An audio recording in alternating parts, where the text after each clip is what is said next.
I'm still shaking as I write this. What started as checking my trail cameras turned into the most terrifying night of my life, and I got it all on video. Last month, while checking my deer cameras, I stumbled across something that made me question everything. The footage came from my Reconix trail camera last Sunday morning, and it's changed everything I thought I knew about the forests around my property in Humboldt County. My name's Jake, and I've been living on 40 acres of remote forest land about 15 miles northeast of Eureka for the past 8 years. I run a small logging operation and know these woods better than most people know their own backyards. I've seen bears, mountain lions, elk herds that'll take your breath away. But I've never seen anything like what showed up on my camera that morning. Sunday started like any other day. I had my coffee, checked the weather, typical May drizzle, and loaded my ATV with fresh SD cards for my trail cameras. I've got 6 Reconix units scattered across my property. Expensive as hell, but worth every penny for monitoring wildlife and keeping an eye on things when I'm not around. The camera that captured that image sits about 2 miles back on an old deer trail, positioned to overlook a natural clearing where I've seen everything from Roosevelt elk to the occasional black bear. It's remote as it gets. No roads, no cell service, just thick, old-growth forest that hasn't seen a chainsaw in decades. When I popped the SD card into my laptop that afternoon, I expected the usual parade of deer butts and raccoon close-ups. Instead, I found myself staring at something that made my blood run cold.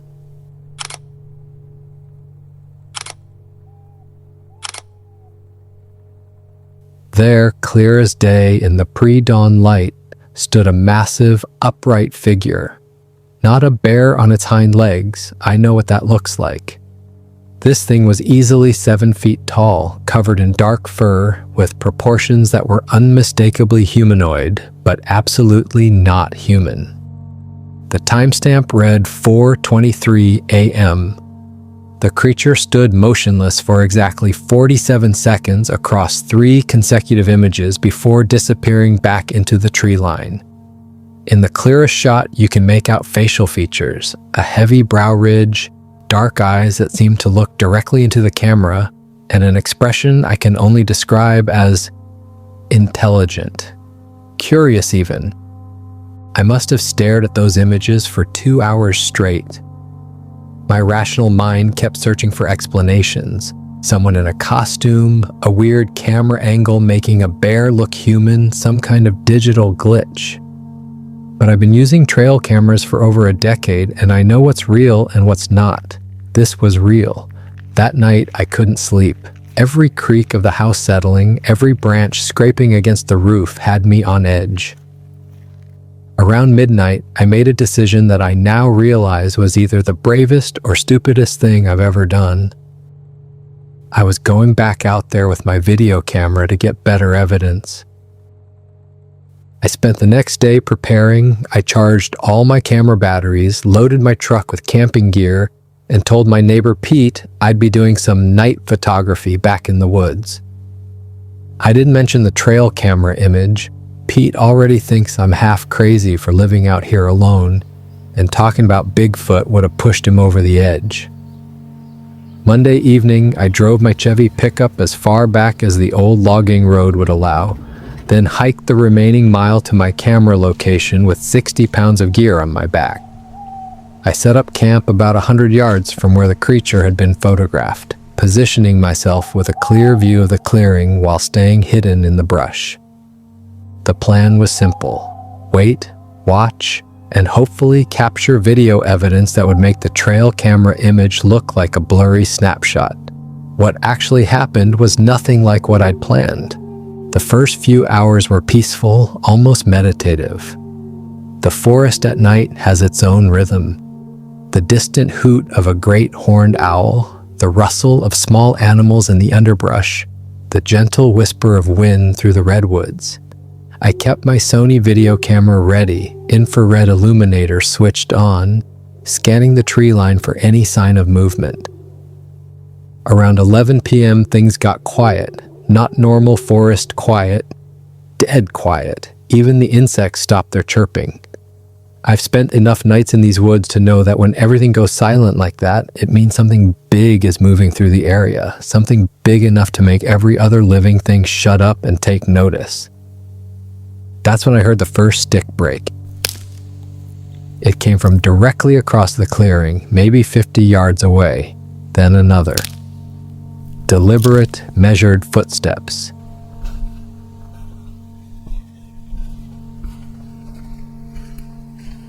Definitely bipedal, definitely heavy. I raised my camera and flicked on the infrared, but all I could see through the viewfinder was a wall of dark trees. The footsteps stopped. For maybe 10 minutes, nothing. Then I heard something that made every hair on my body stand up.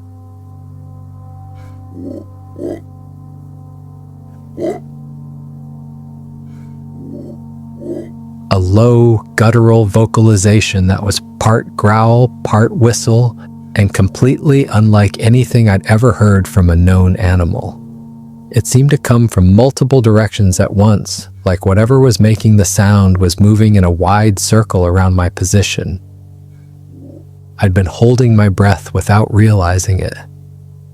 When I finally exhaled, that's when I saw it. A shadow detaching itself from the tree line, moving with a fluid grace that seemed impossible for something so large. Through my camera's infrared display, I watched a massive bipedal figure step into the clearing.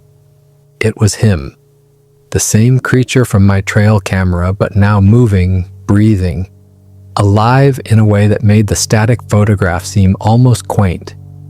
The video I captured in those next few minutes would later make me a believer in things I'd never imagined possible. The creature, I can't bring myself to call it Bigfoot or Sasquatch because those names seemed too cartoonish for what I witnessed, stood at least 7.5 feet tall. Its shoulders were incredibly broad, tapering to a narrower waist in a distinctly human proportion. The fur covering its body was dark brown, almost black, and looked thick enough to protect against the May chill. But it was the way it moved that convinced me this wasn't some elaborate hoax. Every step was deliberate and purposeful, with a natural rhythm that would be impossible to fake in a costume. When it turned its head to scan the forest, the movement was fluid and organic. No suit could replicate that kind of natural body language. For about 5 minutes, it simply stood in the center of the clearing, occasionally turning its head to look in different directions.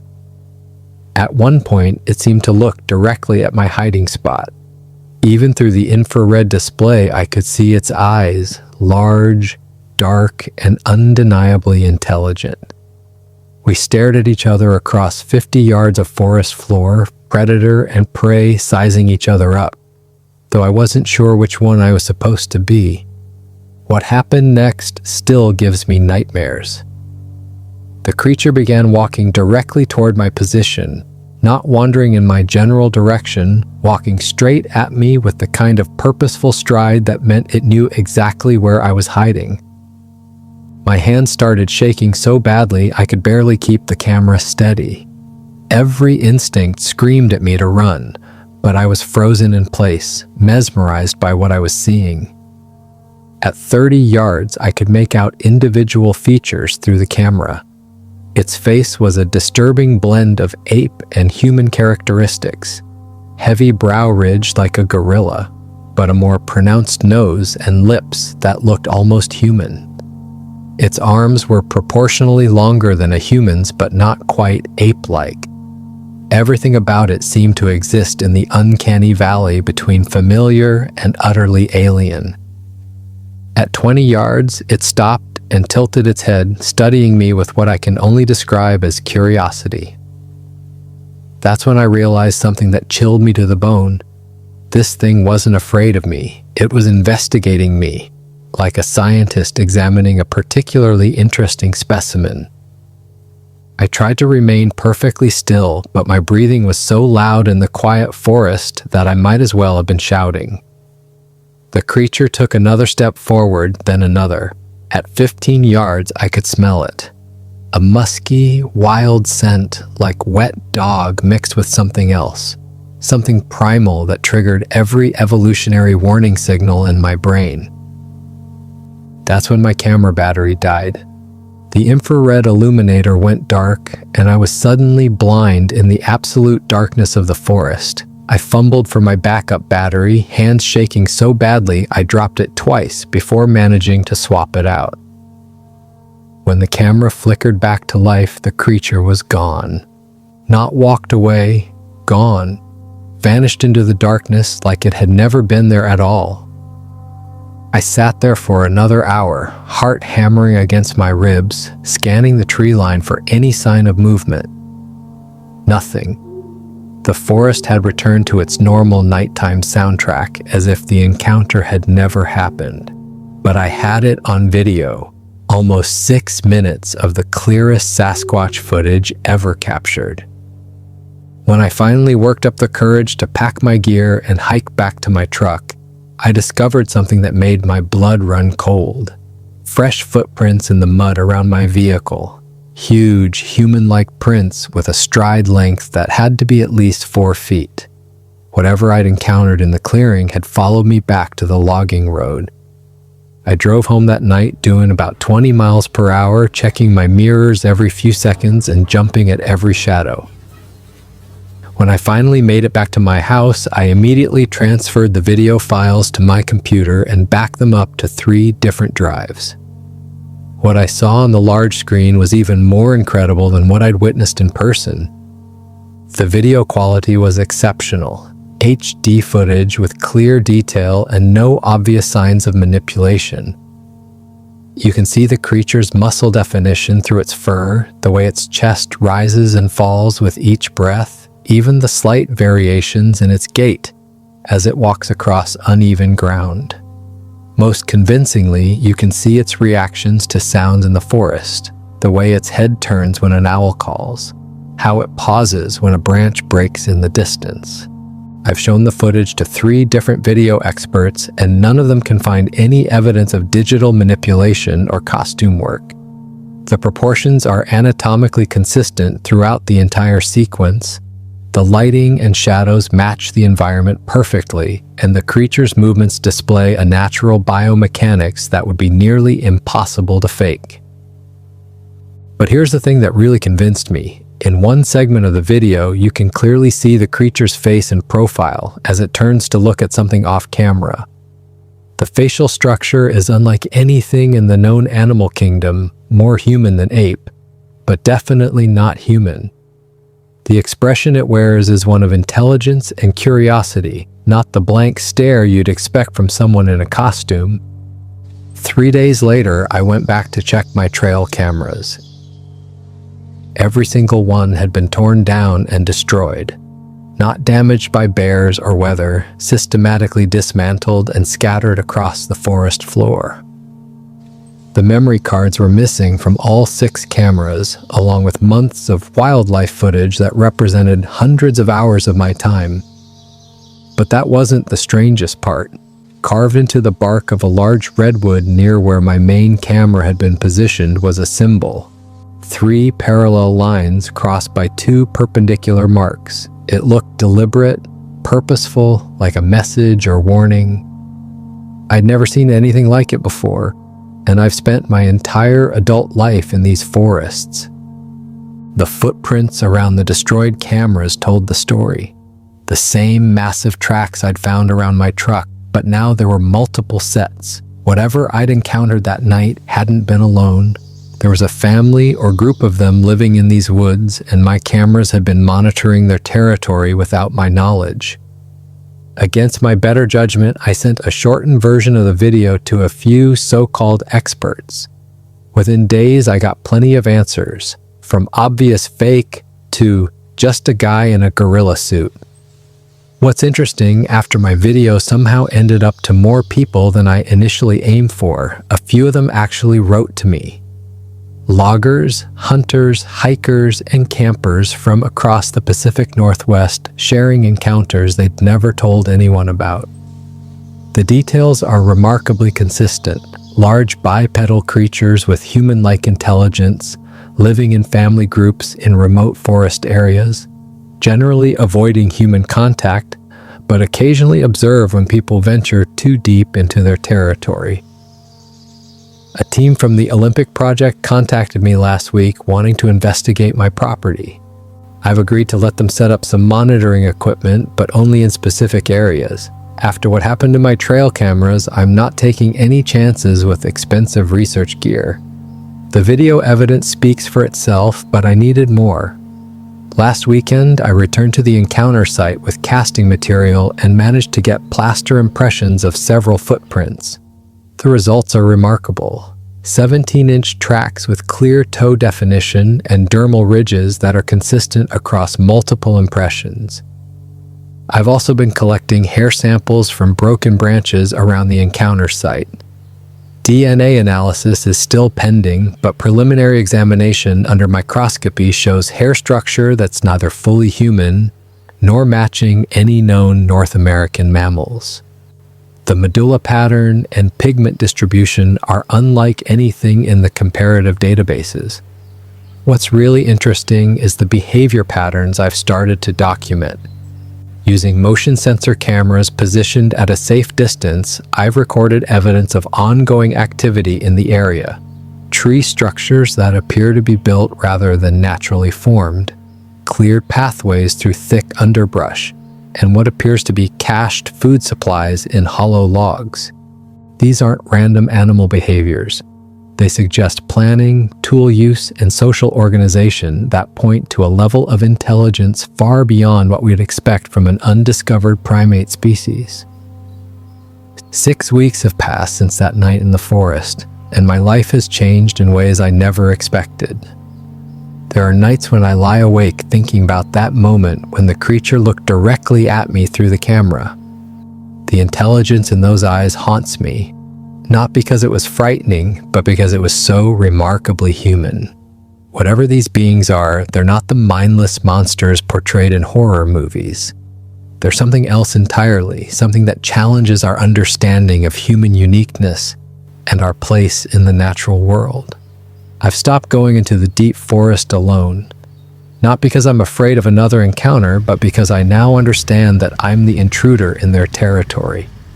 The destroyed trail cameras were clearly a message, a boundary being established. I can respect that, even if I don't fully understand it. The property feels different now, knowing what's out there. Sometimes in the early morning, I'll stand on my deck with my coffee and scan the tree line, wondering if they're watching me the same way I'm watching for them. It's an odd feeling, knowing you share your world with something that wasn't supposed to exist. My encounter fits into a much larger pattern of sightings and evidence from across the Pacific Northwest. The Olympic Peninsula, the Cascade Range, and the coastal forests of Northern California have generated thousands of Sasquatch reports over the past century. Most are dismissed as misidentifications or hoaxes, but when you start looking at the data objectively, patterns emerge. The sightings cluster around areas of old-growth forest with limited human access. Witnesses consistently describe similar physical characteristics and behaviors. The creatures appear to live in family groups, avoid human contact when possible, and demonstrate problem-solving abilities that suggest higher intelligence. My own experience checks every one of these boxes. Could a small population have crossed the Bering Land Bridge and survived in the vast wilderness areas of North America? The more I learn about my own encounter, the more plausible this seems. The Pacific Northwest contains millions of acres of unexplored forest, more than enough habitat to support a small population of large primates that have learned to avoid human contact. Judge the evidence for yourself. But whatever you conclude, remember that the universe is far stranger and more wonderful than most of us dare to imagine. Sometimes the impossible turns out to be just another word for not yet understood.